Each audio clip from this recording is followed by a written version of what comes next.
Wi-Fi and Bluetooth card installation for MacBook Air, A1466. The tools we are going to need: a T5 screwdriver, a pentalobe screwdriver, and a tweezers are optional. Now first go ahead, remove the 10 screws. After that, remove the cover panel. Now disconnect the battery, find that tugging lever and pull on it to disconnect battery from the logic board.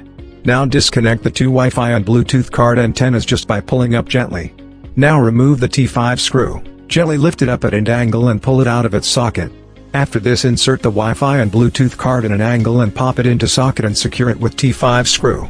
Now carefully tuck in the antennas. You can use tweezers to assist you with this.